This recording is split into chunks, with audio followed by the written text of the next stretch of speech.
Hello friends, welcome to our YouTube channel digits and institute of professional accountants. आज का जो हमारा session है वो है ट्रेडिंग या मैन्युफैक्चरिंग अकाउंट्स पे। हमारा जो लास्ट वीडियो था वो था ट्रायल बैलेंस पे। आज से हमारा स्टार्ट होगा फाइनल अकाउंट्स। तो उसमें सबसे पहले है ट्रेडिंग या मैन्युफैक्चरिंग अकाउंट। देखिए इसमें क्या है। It is an account which shows the total sales income from sales, that is total sales less the cost of goods sold. Trading account या मैन्युफैक्चरिंग अकाउंट में क्या रहेगा कि इसमें टोटल सेल इनकम शो की जाएंगी और उसमें से कॉस्ट ऑफ गुड्स सोल्ड जो हैं वो माइनस किए जाएंगे। या मैन्युफैक्चरिंग अकाउंट इसे बोल दीजिए, अगर आपका मैन्युफैक्चरिंग फर्म है तो इसको ट्रेडिंग अकाउंट एक ट्रेडर बोलेगा जो रिसेल करता है प्रोडक्ट्स को, और मैन्युफैक्चरिंग अकाउंट बोला जाएगा एक मैन्युफैक्चरर के लिए। Cost of goods sold includes purchase value plus any expense incurred to acquire that material to make it available in good condition for resale और any direct expense spent on production in case of a manufacturing concern.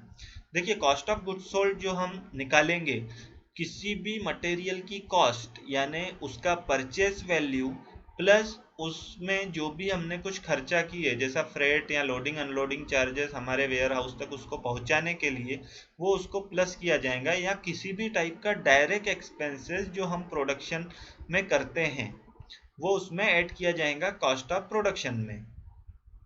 We have to mention closing stock available with business enterprise in this account, which will be eventually reflected in balance sheet also. इस account में साथ ही साथ क्या आएगा कि closing stock हमारे business में कितना है वो भी रिफ्लेक्ट होगा, और वो चीज साथ में रिफ्लेक्ट होंगी आपके बैलेंस शीट में एसेट साइड में, क्योंकि वो करंट एसेट रहेंगी बिजनेस की। The purpose of prepare the purpose to prepare this account is to know the gross profit earned or gross loss suffered from business activities.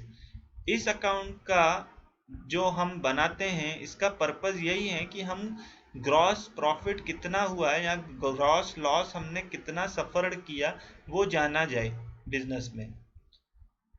It transferred to the profit and loss account. इसका जो भी balance आएगा, balance means क्या कि या तो वो gross profit रहेगा या तो वो ग्रॉस लॉस रहेगा, उसको ट्रांसफर किया जाएगा प्रॉफिट एंड लॉस अकाउंट में। और यहाँ पे मैं आपको एक चीज क्लियर कर देना चाहता हूँ कि अगर आपके ट्रेडिंग या मैन्युफैक्चरिंग अकाउंट में ग्रॉस लॉस होता है, इसका मतलब आपका प्रॉफिट एंड लॉस अकाउंट में भी नेट लॉस रहेगा, ऐसा कुछ भी नहीं है। और अगर आपका ट्रेडिंग या मैन्युफैक्चरिंग अकाउंट में ग्रॉस प्रॉफिट होता है तो आपका प्रॉफिट एंड लॉस अकाउंट भी नेट प्रॉफिट ही शो करेगा, ऐसा बिल्कुल नहीं है। वो डिपेंड करेगा कि आपका प्रॉफिट एंड लॉस अकाउंट कैसा बिहेव करता है। बिहेव करता है मतलब क्या कि उसमें कितने लेवल तक के खर्चे हैं और कितने सोर्सेस हैं इनकम के, उस पर डिपेंड करेगा कि आपका profit and loss account net profit देगा या नेट लॉस देगा। For a trading concern, it is termed as trading account, and for manufacturing firm, it is termed as manufacturing account. ये मैंने आपको पहले ही बता दिया कि एक ट्रेडर इसको ट्रेडिंग अकाउंट बोलेगा और मैन्युफैक्चरर इसको मैन्युफैक्चरिंग अकाउंट बोलेगा। नोट देखिए, नोट क्या है। Import duty is a direct expense and included in the cost of goods purchased. देखिए इंपोर्ट ड्यूटी जो है ये डायरेक्ट एक्सपेंसेस हो जाएगा और ये इंक्लूड किया जाएगा आपके कॉस्ट ऑफ गुड्स में। इंपोर्ट ड्यूटी कब लगेगी? जब आपने कोई मशीनरी या कोई मटेरियल भले सैंपल के लिए या रिसेल के लिए आउट ऑफ इंडिया यानी आउट ऑफ आपके कंट्री से मंगाए तो उस पर जो इंपोर्ट ड्यूटी लगेगी उसको डायरेक्ट एक्सपेंसेस इसलिए बोला जाता है क्योंकि उसका कहीं भी आपको रिबेट नहीं मिलने वाला है। जैसा अगर मैं जीएसटी की बात करूं और आपने अगर परचेस में जीएसटी दिए हो तो वो आप क्लेम करते हो एट द टाइम ऑफ आपका सेल टैक्स रिटर्न फाइलिंग यानी जीएसटी रिटर्न फाइलिंग में। लेकिन इंपोर्ट ड्यूटी का आपको कहीं पे भी इनपुट नहीं मिलने वाला, तो वो डायरेक्ट एक्सपेंस हो जाएगा, तो उसको ऐड करना पड़ेगा आपके मशीनरी यानी किसी भी टाइप की एसेट अगर आप इंपोर्ट करवाते हो या कोई मटेरियल इंपोर्ट कराते हो तो उसमें। आगे देखिए क्या है। Trade discount is also a type of direct income when received and direct expense when allowed as it directly affects the cost of goods purchased or sold।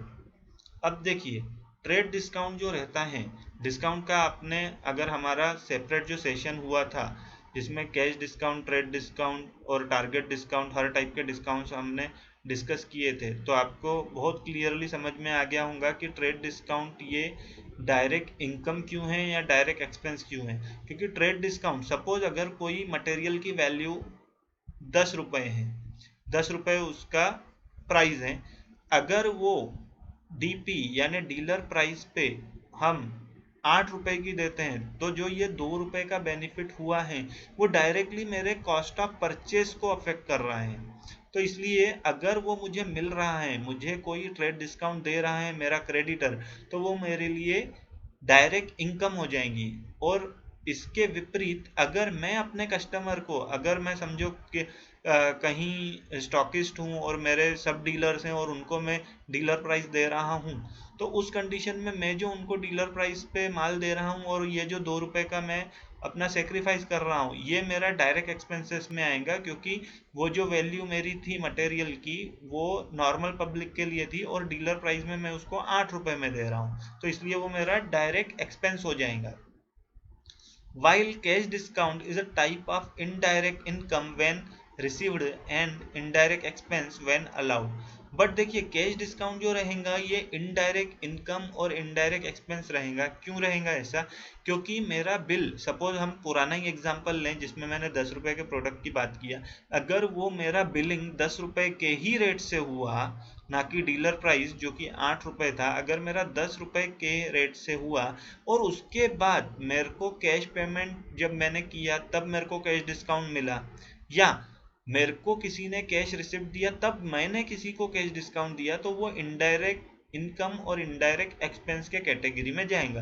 क्योंकि उस कंडीशन में मेरा कॉस्ट ऑफ गुड्स अफेक्ट नहीं कर रहा, मैंने वो माल खरीदा 10 रुपए में था और बेचा भी 10 रुपए में था, लेकिन जो ये मेरे को एडिशनल डिस्काउंट मिला कैश डिस्काउंट, वो मेरा प्रॉम्प्ट पेमेंट करने के कारण मिला। अगर मैं शायद वो प्रॉम्प्ट पेमेंट नहीं करता, कैश डिस्काउंट कैश पेमेंट नहीं करता, तो उस कंडीशन में वो मुझे डिस्काउंट नहीं मिलने वाला था, उसके एवज में मुझे 10 ही रुपए पे करना पड़ता था अगर मैं 30 दिन या 60 दिन जो भी बिजनेस की धारा रहेंगी उस कंडीशन में करता। तो ये जो चीज़ें थी ये सिर्फ एक नोट है ताकि आपको समझ में आए कि ये चीज़ें अगर आती हैं तो उसको कैसा ट्रीट करना है। अब देखिए, specimen of a trading account का format. Trading account in the books of Messrs X Y Z. देखिए, ये एक फॉर्मेट है कि ट्रेडिंग अकाउंट, फिर उसके बाद वो किस फॉर्म का है वो मेंशन करना पड़ता है ताकि पता चल सके कि ये है किस फॉर्म से रिलेटेड।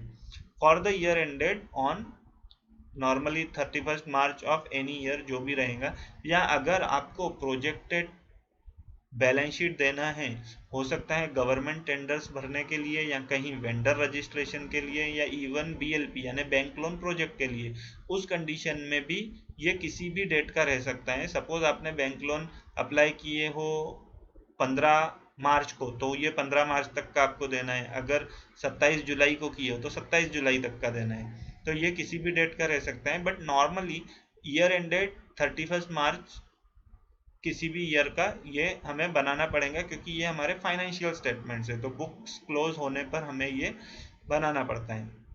इसका फॉर्मेट क्या है कि पर्टिकुलर्स अमाउंट, अमाउंट मीन्स ये डेबिट अमाउंट्स, और पर्टिकुलर्स अमाउंट, अमाउंट मीन्स यहाँ क्रेडिट अमाउंट। पहले डेबिट साइड देख लेते हैं। ओपनिंग स्टॉक, हमारा जो भी ओपनिंग स्टॉक रहेगा, क्योंकि बिजनेस ये ऑनगोइंग कंसर्न रहेगा, 1 साल का बिजनेस दूसरे साल में शिफ्ट होगा, तो नए साल में 1 अप्रैल को जो भी ओपनिंग स्टॉक था यहाँ आ जाएगा डेबिट साइड में।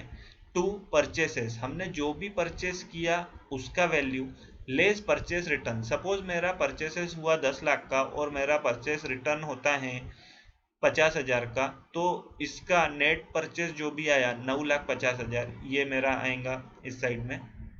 वेजेस, वेजेस कौन से? अगर मेरा मैन्युफैक्चरिंग यूनिट है उसमें मैं लेबर चार्जेस देता हूँ प्रोडक्शन के लिए, वो वेजेस मेरे आएंगे ट्रेडिंग अकाउंट में। कैरियज इनवर्ड, अगर जो मैंने माल खरीदा है या तो वो रीसेल के लिए या अगर मैंने रॉ मटेरियल खरीदा है प्रोडक्शन के लिए, वो उस पे जो मेरा उस माल को मेरे फैक्ट्री तक, मेरे वेयर हाउस तक आने में जो भी भाड़ा लगा वो चीज़ यहाँ आएंगी। फ्रेट सेम, कैरियज इनवर्ड या फ्रेट वही बात हो गई कि लोडिंग अनलोडिंग और आपका भाड़ा कितना लगा। Fuel expenses on product for production, अगर मेरा प्रोडक्शन हो रहा है तो सीधी सी बात है मेरे को फ्यूल एक्सपेंसेस लगेंगे, या हो सकता है वो इलेक्ट्रिसिटी लगे। फ्यूल यानी जनरेटर वगैरह चलाने के लिए, या इलेक्ट्रिसिटी चार्जेस अगर मेरा प्रोडक्शन के लिए यूज हो रहा है तो वो यहाँ आएगा। रॉयल्टी ऑन प्रोडक्शन, अब अगर हम किसी को रॉयल्टी दे रहे हैं प्रोडक्शन करने की तो वो भी इस साइड में आएंगी, क्योंकि वो डायरेक्ट रिलेटेड हैं with cost of production. Factory expenses, किसी भी टाइप का फैक्ट्री एक्सपेंसेस मैं कर रहा हूँ अपना प्रोडक्शन करने के लिए तो वो आएगा। ट्रेडिंग एक्सपेंसेस, किसी भी टाइप का मैं ट्रेडिंग एक्सपेंसेस कर रहा हूँ पर्टिकुलर उस माल को बेचने के लिए तो वो इसी अकाउंट में आएगा, क्योंकि ट्रेडिंग अकाउंट है। अदर डायरेक्ट एक्सपेंसेस, इसके अलावा किसी भी टाइप का डायरेक्ट एक्सपेंसेस जो रिलेटेड हैं इस प्राइम एक्टिविटी से, या तो रिसेल से या तो आपका कॉस्ट ऑफ प्रोडक्शन से, तो वो इस अकाउंट में आएगा। अब देखिए राइट हैंड साइड में क्या है, बाय सेल्स, कि मेरा सेल कितना हुआ वो लेस सेल रिटर्न। सपोज मेरा सेल होता है 12 लाख रुपए का, उसमें से मेरा 25,000 का सेल रिटर्न होता है, तो मेरा जो भी नेट रहेगा वो रहेगा 11,75,000 का सेल, तो वो आ जाएगा इस कॉलम में। ड्रॉविंग ऑफ गुड्स, ड्रॉविंग का मतलब रहता है कि बिजनेस के ओनर ने बिजनेस में से कुछ चीज उठा लिया, वो एसेट हो सकती है, वो कैश हो सकती है, बैंक बैलेंस में से वो ट्रांसफर कर सकता है, या कोई मटेरियल हो सकता है। तो यहाँ पे अगर उसने कोई गुड्स उठाए हैं खुद के पर्सनल यूज के लिए तो वो यहाँ से रिफ्लेक्ट करना है हमें। डिस्ट्रीब्यूशन ऑफ फ्री सैंपल, अगर कोई एडवर्टाइजिंग स्कीम में हम अपने प्रोडक्ट्स फ्री में एज ए सैंपल बांट रहे हैं ताकि लोग उसको यूज़ करें और समझें कि हमारा प्रोडक्ट कितने क्वालिटी का है, तो वो जो हम डिस्ट्रीब्यूट कर रहे हैं फ्री सैंपल्स वो एडवर्टाइजिंग के हेड में यहाँ पे आ जाएगा कि हमने मटेरियल एडवर्टाइज किया यानी फ्री में सैंपल्स दिए। स्टॉक डिस्ट्रॉयड, अगर मेरा कोई माल खराब हो जाता है, डिस्ट्रॉय हो जाता है या डैमेज हो जाता है जैसे फायर से या किसी और रीज़न से, इग्नोरेंस के कारण, तो वो चीज़ यहाँ आ जाएंगी। बाय क्लोजिंग स्टॉक, इसके बाद मेरा क्लोजिंग स्टॉक कितना बच रहा है ये चीज़ मुझे यहाँ पे रिफ्लेक्ट करना पड़ेगा, जो इवेंचुअली मेरे बैलेंस शीट के एसेट साइड में भी दिखेंगी। तो ये फॉर्मेट रहेगा। और यहाँ आपको एक नोट लिखा है कि क्लोजिंग स्टॉक के बारे में, here need to mention all details separately like for raw materials, work in progress, semi finished products and finished product। suppose अगर आपका ट्रेडिंग कंसर्न है तो कोई इशू नहीं है, लेकिन अगर आपका मैन्युफैक्चरिंग कंसर्न है तो क्लोजिंग स्टॉक और पूरा क्लब करके आप सपोज क्लोजिंग स्टॉक आपका 1 करोड़ का है तो सीधा आप क्लोजिंग स्टॉक 1 CR नहीं लिखोगे, वो 1 CR जो है वो ब्रेकअप आपको देना पड़ेगा कि 1 CR में से मेरा समझो 25 लाख का रॉ मटेरियल है, 20 लाख का मेरा वर्क इन प्रोग्रेस है यानी 45 लाख हो गया, 15 लाख का मेरा सेमी फिनिश्ड प्रोडक्ट है यानी 60 लाख हो गया, और बचा हुआ 40 लाख का मेरा फिनिश्ड प्रोडक्ट्स है। ऐसा करके आपको 4 हेड में उसका ब्रेकअप देना पड़ेगा, क्योंकि आपको बताना पड़ेगा ये क्लोजिंग स्टॉक हेड वाइज कैसा आया है। और फिर उसकी जो है एक डिटेल शीट रहेंगी कि रॉ मटेरियल्स में क्या क्या आपके पास है, वर्क इन प्रोग्रेस में कितना मटेरियल और क्या क्या है, सेमी फिनिश्ड प्रोडक्ट्स में आपके पास क्या क्या पड़े हैं, और फिनिश्ड प्रोडक्ट्स में आपके पास क्या क्या आइटम्स है, उनकी जो लिस्ट के टोटल रहेंगी और जो यहाँ पे आपने अमाउंट लिखे हो वो मैच होना चाहिए, ये आपको ध्यान में रखना है। अब देखिए अगर आपका जो क्रेडिट साइड है यानी ये साइड है क्रेडिट साइड, ये ज़्यादा रहता है तो आपका आएगा ग्रॉस प्रॉफिट। अगर आपने हमारा लेजर पोस्टिंग का सेशन देखे होंगे तो आपको अच्छी तरीके से मालूम होगा कि लेजर बैलेंसिंग कैसे किया जाता है, कि जिस साइड की टोटल ज़्यादा रहेंगी पहले उसकी टोटल की जाती है, दूसरे साइड में उस टोटल को शिफ्ट किया जाता है, और उस टोटल में से दूसरे साइड में जितने भी आंकड़े होंगे उसको माइनस किया जाता है, फिर जो अमाउंट बचा उस साइड में वो रहेगा बैलेंसिंग फिगर। तो अगर समझिए यहाँ पे मेरा क्रेडिट साइड ज़्यादा है और मेरा डेबिट साइड कम है तो उनका जो भी डिफरेंस है वो यहाँ पे आएगा और इसको बोला जाएगा ग्रॉस प्रॉफिट। यानी ये डेबिट साइड में है लेकिन ये एक्सेस ऑफ क्रेडिट बैलेंस है, इसलिए ये क्या है, प्रॉफिट है, क्योंकि राइट हैंड साइड मेरा इंडिकेट कर रहा है प्रॉफिट, इनकम, रेवेन्यू। अब उल्टा अगर मेरा डेबिट साइड ज़्यादा है तो पहले मैं इस साइड की टोटल करूंगा, देन इस टोटल को यहाँ शिफ्ट करूंगा, उसके बाद में जितनी मेरे सोर्स ऑफ इनकम है उसको माइनस करूंगा, फिर जो मेरा अमाउंट आएगा उसको बोला जाएगा बैलेंसिंग फिगर, और ये रहेगा ग्रॉस लॉस। ग्रॉस लॉस क्यों रहेगा? क्योंकि मेरा एक्सेस है एक्सपेंसेस ओवर इनकम, इनकम से मेरे एक्सपेंसेस ज़्यादा हैं, और वो कितना ज़्यादा है? तो इतना ज़्यादा है जितना वो ग्रॉस लॉस आएगा। और आपका अगर ग्रॉस लॉस आए या ग्रॉस प्रॉफिट आए, वो आपको शिफ्ट करना पड़ता है, ट्रांसफर करना पड़ता है प्रॉफिट एंड लॉस अकाउंट में। वो प्रॉफिट एंड लॉस अकाउंट में कैसा रिफ्लेक्ट करना है ये आप हमारे दूसरे सेशन में देखोगे, क्योंकि ये ट्रेडिंग अकाउंट या मैन्युफैक्चरिंग अकाउंट के बाद हमारा जो नेक्स्ट सेशन है वो है प्रॉफिट एंड लॉस अकाउंट पे। तो दोस्तों, अगर आपने हमारा चैनल अभी तक सब्सक्राइब नहीं किए हो तो मैं बोलना चाहूँगा आप इसे ज़रूर सब्सक्राइब करें, ताकि आने वाले हर नए वीडियो की नोटिफिकेशन भी आप तक मिलती रहे। आप उसे सब्सक्राइब करने के बाद बेल आइकॉन भी ज़रूर दबाएं, और अगर आपको ये वीडियो अच्छा लगा हो तो आप इसे प्लीज़ शेयर भी कीजिए, ताकि ये जानकारी बाकी लोगों तक भी पहुंच सके। Thank you so much for watching, keep learning, thanks a lot.